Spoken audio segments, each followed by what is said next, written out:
This is when I was coming out as trans the first time, part one.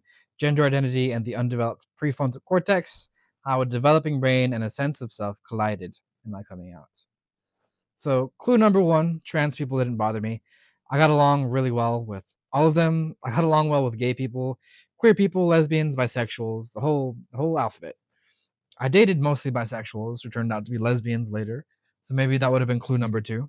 And then maybe I could do that. Maybe I could wear the dress. Maybe I could wear the clothes. It started with clothes. So there was a particular outfit I tried on and thought, like, oh yeah, this is it. Finally, this is me. It was a gray form fitting dress and a thick, soft material and so comfortable. No scratchy, no polyester, just cotton. The softest cotton. And it smelled so good. And then I sent that picture to my ex and she was surprised. Yeah. And it was for me. She's a queer person and she must know about the gays, trademarked and copyrighted. Of course, she was not just a representative of them. She had been gay after we broke up. I'm not sure if she ever really understood what was going on, but then again, she never got me when we were dating, so maybe that was a poor choice of me to send it to her after all.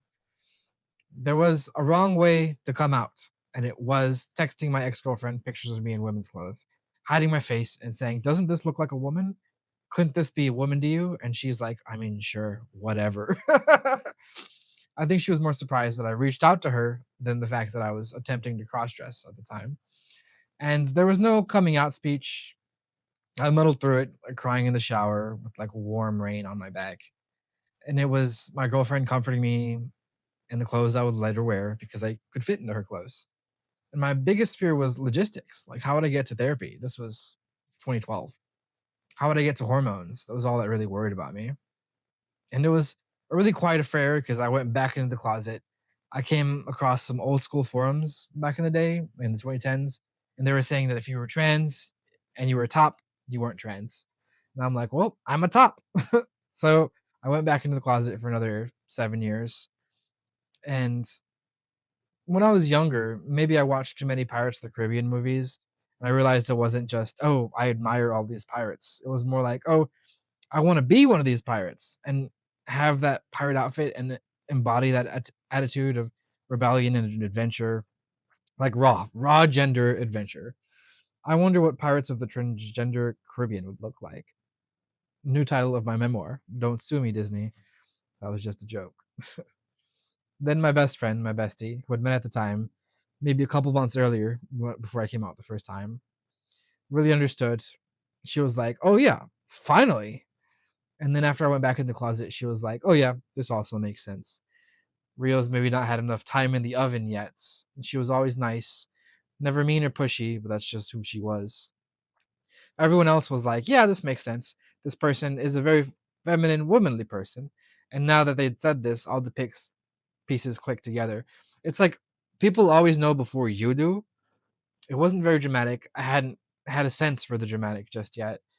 Oh, but I say that most people thought I was dramatic at the time, and maybe just not with this, because this was maybe a rare moment of sincerity for me. And I was always trying to find the script, even though I had learned things to do my own way.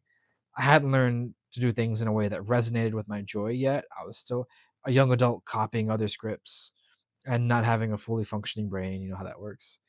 And in the end, it was more like finding the right internal community that supported me because I had a very strong sense of criticism, a very strong sense of self judgment, but then also a low sense of self worth.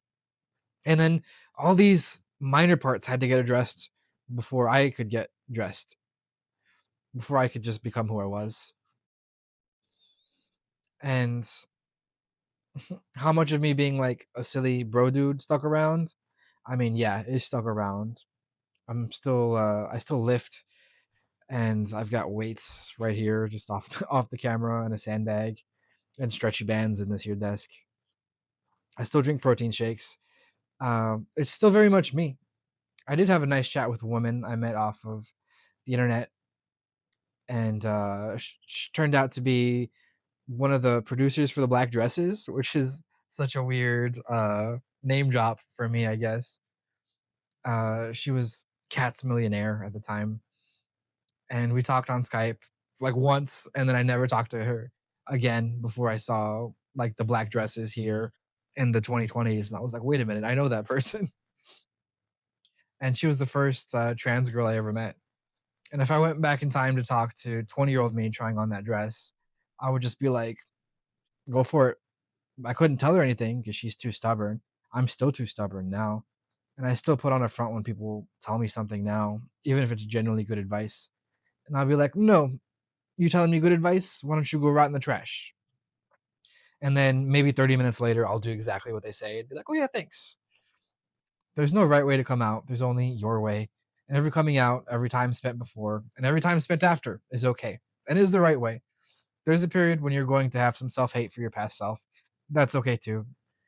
Some of us get through that self hate. And I mean, I'm not here to fix you, honestly. I don't care what you do, random viewer. This is just my story. Personally, I've only received a couple reactions and they were all pretty accepting. But I had a habit of surrounding myself with accepting, supportive, queer people because I knew they were just my people. No one ever was really judgmental. I think I was the worst critic, which is saying something. And I've only dated a couple people at the time, and I told them it ranged from mild acceptance to mild I don't care. And everyone else in my family, I didn't really reach out to them because I didn't they're not in my life, so why would I care if they're in my life now? And then when I came out for real, it was more like, hey, everybody, guess what? I'm really trans, doing it for real this time. I'm on hormones. I'm gonna be Jack 10, juicy, maybe a little more chubby and soft. I didn't really dive into online forums so much. I was just, there is no template. I'm gonna be the template.